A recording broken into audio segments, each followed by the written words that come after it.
As with most Office applications, you may experience some challenges if there are different versions of the application being used in the environment, and Visio is no different. If some of the users in the environment are using a newer version of Visio, and some are still using an older version, there's going to be some hiccups.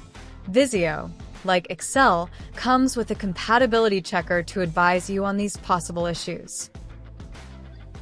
You will find the compatibility checker under File. Click Info, then check for issues, and then click Check Compatibility. The checker will let you know which features in this document are not supported by earlier versions.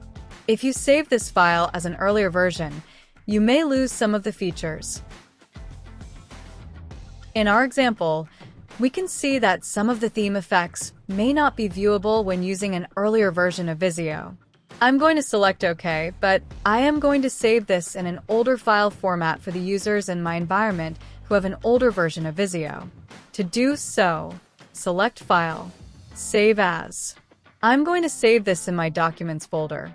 And in this example, I'm going to save it as a Visio 2003 to 2010 drawing. I do not need to rename it. And just like before, the compatibility checker pops up letting us know that some of the features are not going to be viewable with the older versions. I'm going to go ahead and click Continue. And that's it. Users within the Office using an older version of Visio will now be able to see this file.